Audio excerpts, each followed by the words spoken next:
O programa a seguir é uma produção independente e todo o conteúdo veiculado é de inteira responsabilidade de seus idealizadores. Você já deve ter ouvido o governo dizer que existe um rombo na Previdência e que os recursos públicos não são mais suficientes para pagar os benefícios. É tudo mentira. A Previdência faz parte da Seguridade Social, junto com o SUS e a Assistência Social. Todo o sistema é financiado por um conjunto de recursos, mas o governo soma apenas as contribuições dos trabalhadores e patrões ao INSS, sem colocar na conta os recursos que são determinados pela Constituição. Quando somamos todas as receitas da Seguridade e subtraímos as despesas, o saldo é positivo. Entre 2001 e 2014, o lucro da Seguridade Social foi de 765 bilhões de reais. Temer e o Congresso querem desviar o dinheiro da nossa aposentadoria para pagar a dívida pública aos banqueiros e obrigar você a fazer um plano privado de previdência.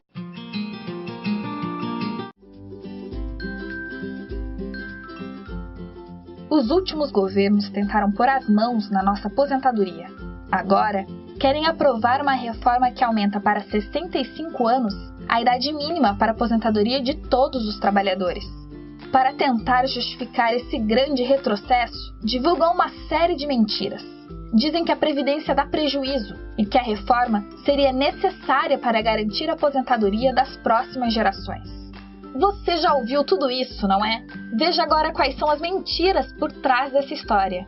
O governo esconde que mais da metade desse rombo é causado por benefícios concedidos às empresas. Bilhões em contribuições previdenciárias deixam de ser pagos todos os anos por causa das políticas de incentivo. A segunda grande mentira é incluir apenas as contribuições dos trabalhadores e das empresas nas contas da Previdência Social. Na verdade, Previdência, Assistência Social e Saúde fazem parte da Seguridade Social.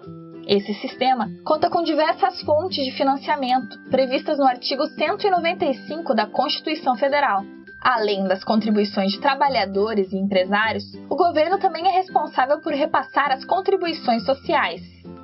O suposto rombo divulgado pelo governo se transforma em superávit quando somamos todas as fontes de financiamento. O problema é que o governo descumpre a Constituição desde os anos 90. Receitas que deveriam ser destinadas à Seguridade Social são desviadas para o pagamento da dívida pública, com mecanismos como a desvinculação de receitas da União. Querem tirar direitos de milhões de trabalhadores para continuar alimentando uma dívida questionável, que enriquece apenas alguns empresários, banqueiros e investidores. Não dá para aceitar uma proposta baseada em mentiras. Compartilhe esse vídeo e ajude a desmascarar a farsa do rombo. Diga não à retirada de direitos.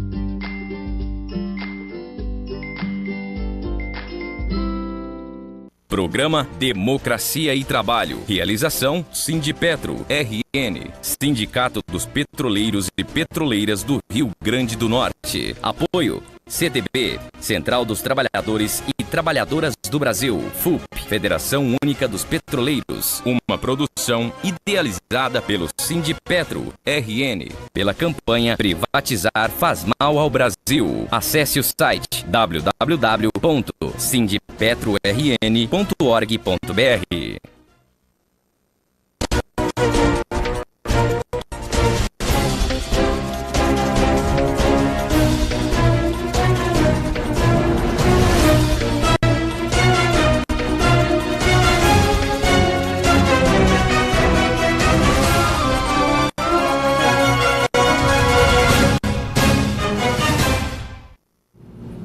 Bom dia, está no ar o programa Democracia e Trabalho, um programa do Sindipetro RN pela campanha Privatizar faz mal ao Brasil. No programa de hoje vamos conversar com o dirigente do Sindipetro RN, Jorge Câmara. Seja bem-vindo, Jorge. Olá, Arthur, quero saudar você e saudar a você que nos assiste em sua casa, parabenizando o Sindicato dos Petroleiros do Rio Grande do Norte por essa importante iniciativa e toda a categoria petroleira por está patrocinando essa campanha importante junto à sociedade, a campanha Privatizar faz mal ao Brasil. E estamos aqui à disposição. É isso, Jorge. Jorge, o governo Temer vem tentando implantar toque de caixa, algumas reformas e alguns projetos muito polêmicos. Entre eles, o projeto da terceirização irrestrita, agora as reformas da Previdência e a reforma trabalhista. Como é que você está avaliando isso? Como é que o Sindipetro RN está avaliando essas propostas? Olha, eu considero assim, um patamar para se discutir uma temática dessa, considerando assim, o histórico das lutas sociais e do mundo do trabalho, né, por excelência, um movimento social da importância que é o movimento sindical, as lutas trabalhistas. Então, eu considero fundamental, a partir desse enfoque, nós tratarmos essa problemática. Veja só, o Brasil, ainda que sendo um capitalismo tardio, um capitalismo dependente, né, conforme os estudiosos configuram o capitalismo brasileiro, né, na periferia do capitalismo mundial, ele teve que reconhecer pela luta social, como foi nos diversos países do mundo, né, também aquelas lutas que consagraram direitos importantes para os trabalhadores.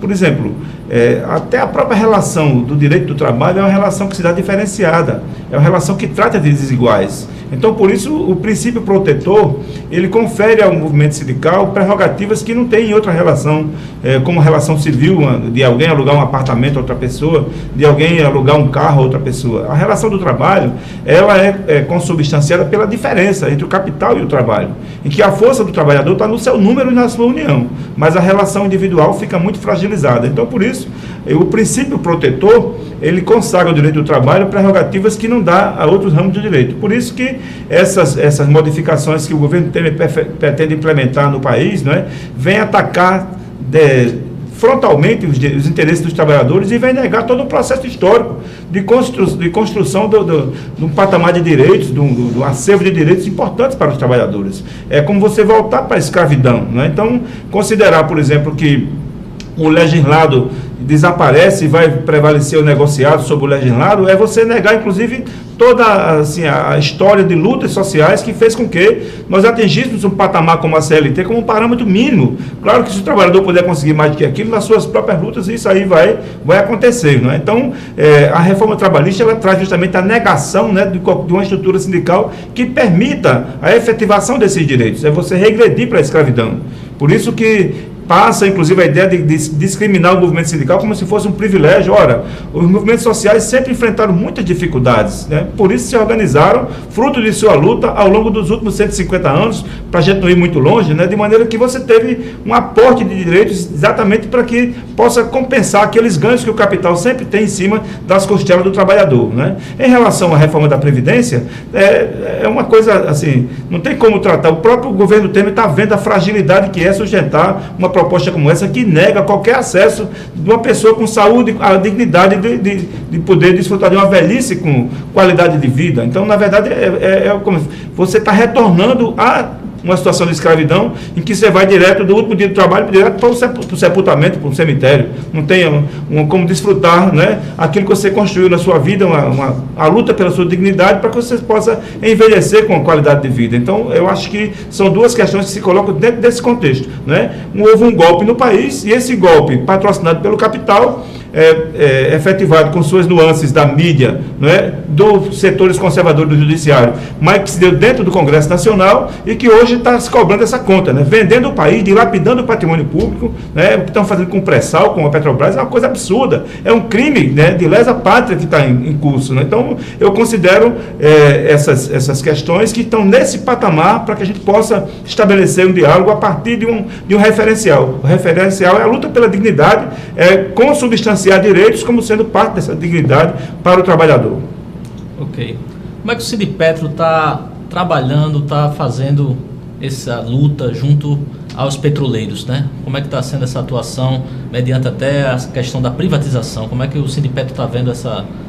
Olha, são várias iniciativas. Uma junto à própria categoria, né, porque a categoria petroleira tem assim, um patamar de dignidade fruto de sua luta histórica, né? Então, uma categoria que é referência, inclusive, nas lutas sociais e sindicais em nosso país, né? Junto à categoria petroleira, colocando assim, compartilhando as tarefas e responsabilidades, sem abrir mão do seu papel dirigente, o sindicato coloca para a categoria também o compartilhamento dessas responsabilidades no que tange ao que é cabível à categoria responder. Então, outra coisa é trabalhar junto aos outros movimentos sociais e aos outros sindicatos, né? Então, o movimento social como um todo, no Brasil, particularmente o movimento sindical, está sendo chamado às respostas, né, que vem dando, né, em cima das ofensivas que vem se perpetrando contra esses trabalhadores. Então, essa atuação do sindicato junto à categoria e junto aos demais trabalhadores fortalece justamente naquilo que é a resposta necessária a esse ataque que vem sendo enfrentado. Então, por exemplo, o dia 28 de abril, num processo de construção de uma luta de resistência, serviu para desmascarar, né, o que significa essas ofensivas do capital contra o nosso país, contra o nosso povo. E você veja, quando você tem qualquer situação de crise, um país que está dirigido por algumas elites que têm um mínimo de compromisso com o seu país, ele procura se guardar, preservar os seus direitos, os seus interesses, para que não seja vilipendiado, como vem sendo no caso do Brasil. A cada notícia que tem vende mais um pedaço do pré-sal, vende mais um pedaço da Petrobras, entregando, doando ativos para o capital financeiro, para o capital estrangeiro, para a Noruega, para a França, para as empresas multinacionais, né? Então, eu acho que essa resposta que os sindicatos vêm dando na construção, com sucesso, né, com êxito total no processo da construção da greve geral de 28 de abril próximo passado, né? Também o dia 1º de maio foi um dia de manifestações gigantescas mundo afora, ao enfrentar a crise que o capital tenta jogar nas costelas do trabalhador, e certamente juntou o lado histórico com o lado da luta, que é o desafio dos trabalhadores. Eu considero que é muito positiva na medida em que vai colocando uma viragem na defensiva que estava antes e que vai começando a responder a essas ofensivas que o capital vem fazendo contra o trabalho. Jorge, nessa sua avaliação, essa crise econômica que a gente passa hoje, é uma crise econômica que também é subsidiada por uma crise política, né? Como é que você vê isso? Há uma receita para sairmos dessa crise econômica também e essa crise política? Olha, receita de bolo não há, né? Agora, o que cada país faz? Isso se aplica a tudo na nossa vida. Quando você vai enfrentar uma crise, você primeiro se organiza para que o enfrentamento da crise se dê em patamares, né, de possibilidades de vitória.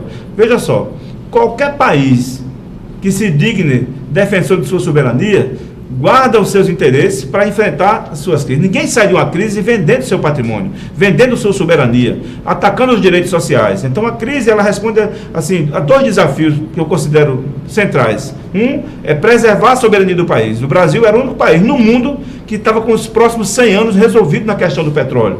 Guilherme Estrela, quando esteve aqui em Natal recentemente, né, poucos meses atrás, ele mostrava que o pré-sal colocou o Brasil e a Petrobras nesse patamar, de ser o primeiro país no mundo que está com os próximos 100 anos em sua questão da matriz energética dos combustíveis fósseis resolvida, absolutamente resolvida, pelas reservas que passaram a se incorporar. Então, primeiro, garantir a sua soberania, garantir que seu mercado interno seja o grande desaguador das ações econômicas e políticas de um governo. Então, veja só, você fortalecer o mercado interno é não atacar direitos, é manter o nível salarial com dignidade, manter o nível de direitos sociais, que você possa envelhecer com dignidade, com aposentadoria digna. Então, o que o país está fazendo no governo Temer é exatamente o oposto. Tá? Vendendo, dilapidando o patrimônio público, a soberania do país e atacando os direitos sociais. Para isso, ataca a democracia. Para isso, não tinha como fazer nos modos democráticos. Porque ninguém, em sã consciência, vai votar num governo na proposta de um candidato que vende o país. Então, por isso, tinha que ser feito um golpe, e o golpe foi justamente para poder fazer de maneira impopular essas medidas que certamente são a resposta do povo, que vão realmente conter essa ofensiva, né, desigual, desproporcional, mas seguramente terá a viragem do nosso povo, e o Sindipetro, que vem chamando a categoria, se somando com outros organismos sindicais e de mais espaços, né, orgânicos da classe trabalhadora e dos movimentos sociais, certamente vai encontrando o caminho de poder dar resposta à altura. Ok. Jorge, um pouco você falou aí sobre a questão do povo em si. Como é que você vê essa questão do sentimento da população em relação à Petrobras? Porque a gente sabe que a Petrobras é uma empresa que não é só dos petroleiros, mas também é uma empresa que é dos brasileiros. Como é que você vê essa questão do sentimento, essa luta contra a privatização e esse tomar para si a responsabilidade de lutar pela empresa? Não é à toa que foi orquestrada uma campanha, né, de desmoralização da empresa, desse símbolo, né? Você veja, a Alemanha saiu da Segunda Guerra Mundial em frangalhos, mas nenhuma empresa alemã faliu. Nenhuma empresa alemã foi colocada na sua insolvência, né, na sua inviabilização, a universidade alemã. Então, se levantou exatamente porque soube investir nos seus potenciais, naquilo que é o capital social, que é o patrimônio de um povo. E estabeleceu relações com a universidade, com as empresas de grande porte, para que realmente tenha tecnologia, desenvolvam processos, mecanismos de integração e de inovação tecnológica capazes de dar conta dos desafios que a natureza vai colocando e a vida vai colocando. Então, eu considero que a Petrobras é um exemplo, a sociedade brasileira assim o vê, e não é campanha, né, de mídia, de Rede Globo, de quem quer que seja, no sentido de vender o país, que vai conseguir destruir esse patrimônio. O povo continua, né, reconhecendo na Petrobras eu diria que um esteio, né, um ícone, um símbolo, né, da soberania do nosso país, e que não é à toa que é responsável por 10% do PIB, do Produto Interno Bruto, que é toda a riqueza anual que é produzida no nosso país. A Petrobras tem esse papel e seguramente tem no coração e na mente das pessoas esse desaguadouro, né? Eu diria que essa admiração do nosso povo. Jorge, muito obrigado aqui pela sua presença aqui no nosso programa Democracia e Trabalho. Eu que agradeço, Arthur, e quero mais uma vez parabenizar você, parabenizar o Sindicato dos Petroleiros e a categoria petroleira, né, por patrocinar essa importante campanha Privatizar Faz Mal ao Brasil. Ok, nós vamos a um rápido intervalo comercial e daqui a pouquinho a gente volta com outra entrevista.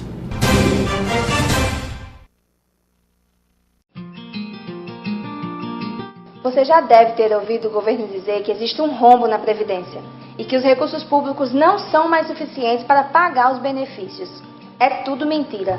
A Previdência faz parte da Seguridade Social, junto com o SUS e a Assistência Social. Todo o sistema é financiado por um conjunto de recursos, mas o governo soma apenas as contribuições dos trabalhadores e patrões ao INSS, sem colocar na conta os recursos que são determinados pela Constituição. Quando somamos todas as receitas da Seguridade e subtraímos as despesas, o saldo é positivo. Entre 2001 e 2014, o lucro da Seguridade Social foi de 765 bilhões de reais. Temer e o Congresso querem desviar o dinheiro da nossa aposentadoria para pagar a dívida pública aos banqueiros e obrigar você a fazer um plano privado de previdência.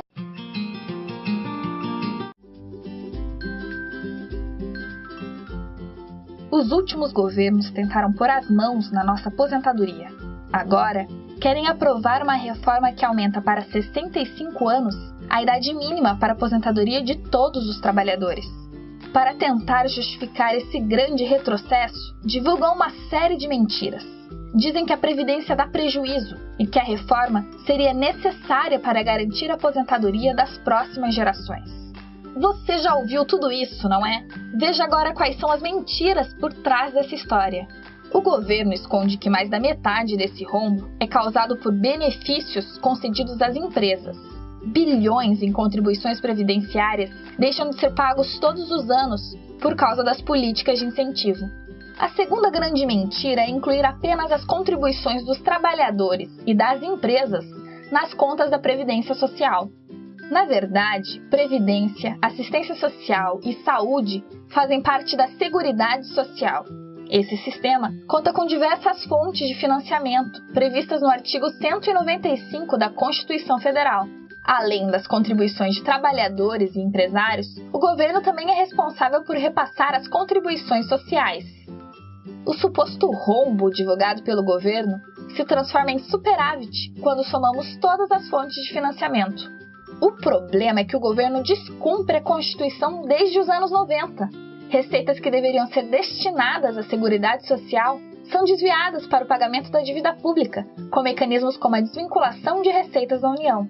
Querem tirar direitos de milhões de trabalhadores para continuar alimentando uma dívida questionável, que enriquece apenas alguns empresários, banqueiros e investidores. Não dá para aceitar uma proposta baseada em mentiras. Compartilhe esse vídeo e ajude a desmascarar a farsa do rombo. Diga não à retirada de direitos.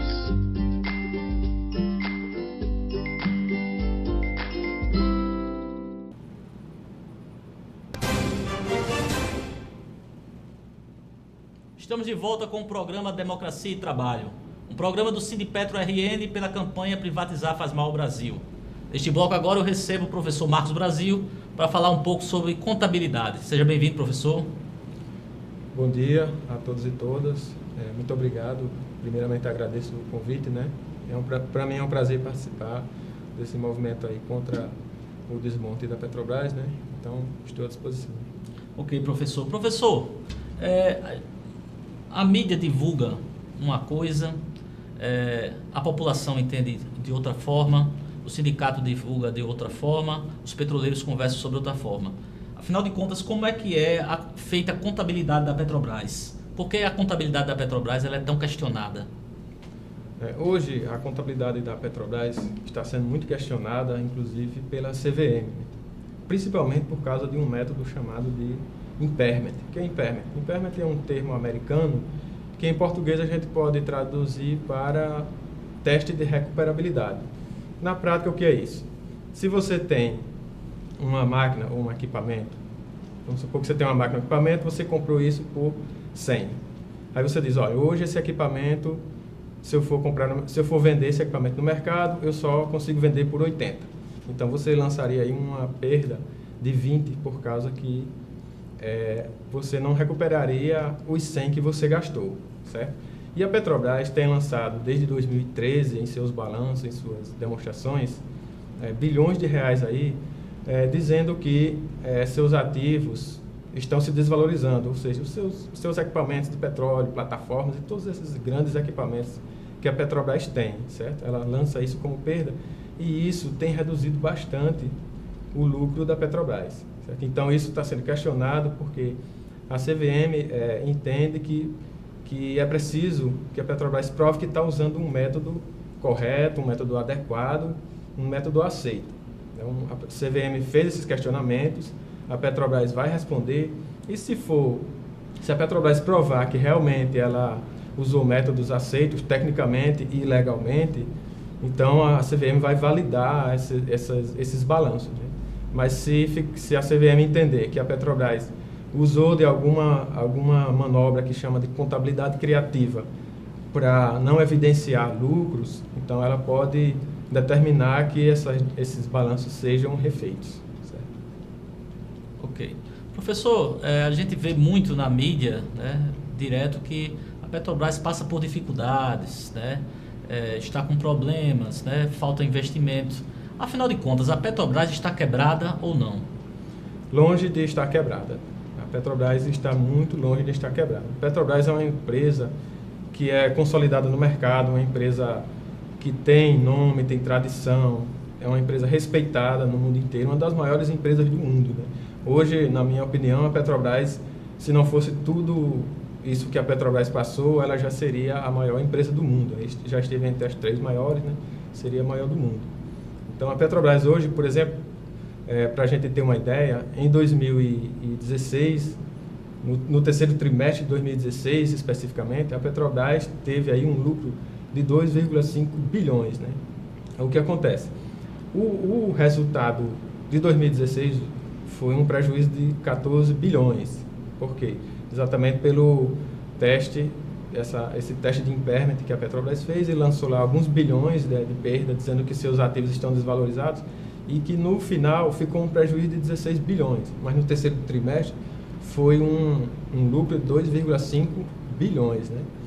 E a Petrobras tem números muito bons, porque esse impairment, né, essa perda que a Petrobras lançou aí nos seus balanços, elas é uma técnica contábil, é um recurso contábil. Né? Se a gente for ver as operações da Petrobras em si, essas operações estão gerando lucro, estão gerando caixa para a Petrobras. Vou dar exemplo. O lucro operacional da Petrobras em 2016 foi 16 bilhões, certo? E em 2015 tinha sido 12 bilhões. Então, a gente teve um aumento aí muito bom. Lucro operacional. O que é o lucro operacional? É aquele lucro que a Petrobras tem na operação dela. Qual é a operação da Petrobras? Extrair petróleo e comercializar petróleo.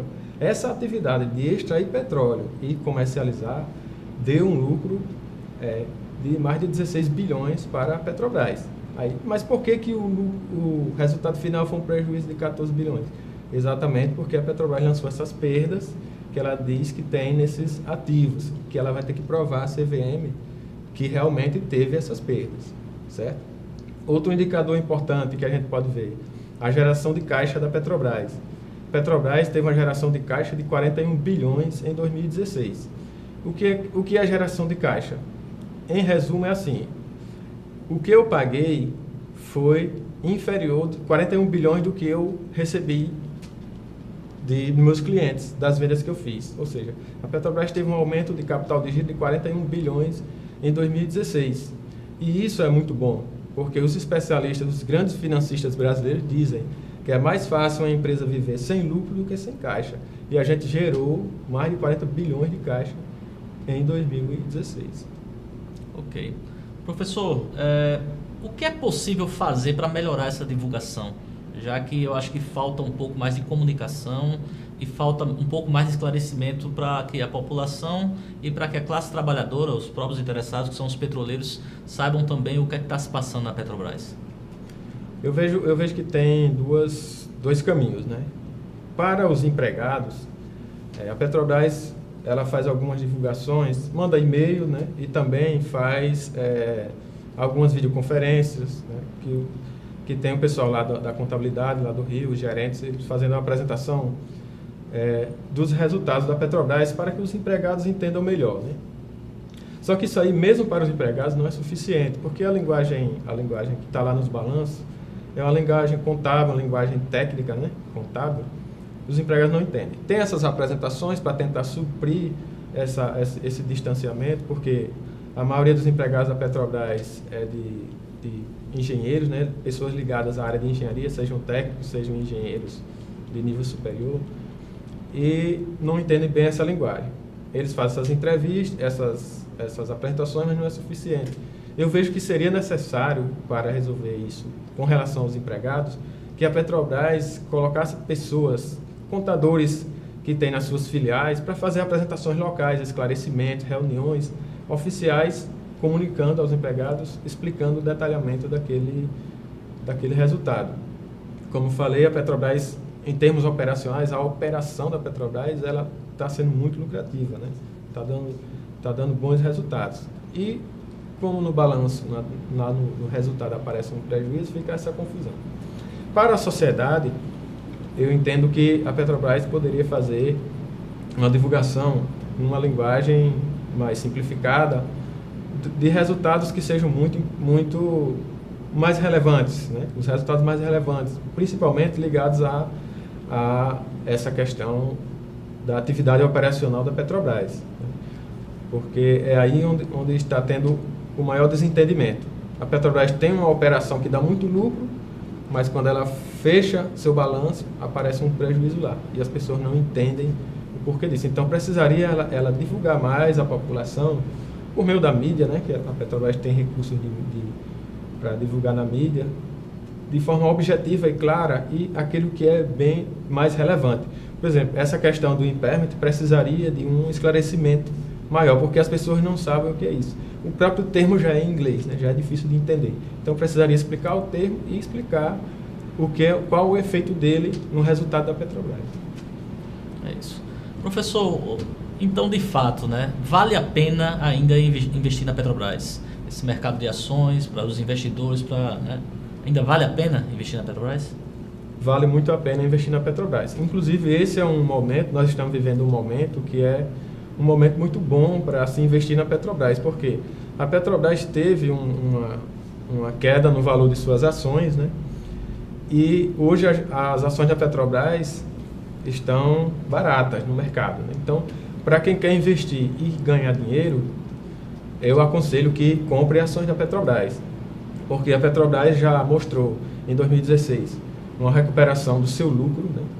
Já mostrou uma geração de caixa muito positiva, uma geração de caixa de mais de 41 bilhões de reais, e a Petrobras mostrou a redução no seu endividamento. A Petrobras reduziu 20% nas suas dívidas, reduziu mais de 90 bilhões nas suas dívidas. Então, os indicadores da Petrobras estão melhorando assim sensivelmente. Então, daqui a um ano ou dois, provavelmente, quem comprar ações da Petrobras não vai ter muita margem de ganho, porque elas tendem a subir bastante. Quem comprar hoje e vender daqui a um ano e meio, 2, eu acredito que vai ganhar bastante dinheiro. Agora, quem comprar daqui a 2 anos, ainda tem possibilidade de ganhar, mas vai ser um ganho, eu creio que menor, porque ela vai subir muito nesse período e já vai estar num patamar que é o mais realista das ações da Petrobras. A ação da Petrobras é para estar perto de 28, 30, 35 reais, e não como está hoje, 14, 13, né? Porque é uma empresa consolidada, uma empresa sólida, uma empresa forte, uma empresa muito lucrativa, né? Petrobras. Ok. Professor, muito obrigado pela sua entrevista aqui no programa Democracia e Trabalho.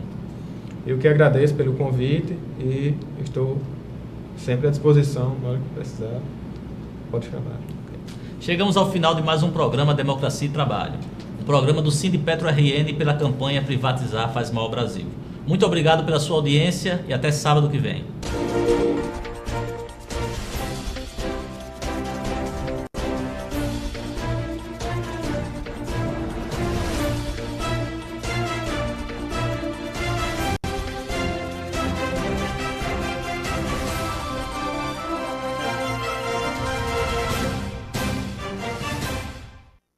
Programa Democracia e Trabalho. Realização Sindipetro RN, Sindicato dos Petroleiros e Petroleiras do Rio Grande do Norte. Apoio CTB, Central dos Trabalhadores e Trabalhadoras do Brasil. FUP, Federação Única dos Petroleiros. Uma produção idealizada pelo Sindipetro RN, pela campanha Privatizar Faz Mal ao Brasil. Acesse o site www.sindipetrorn.org.br.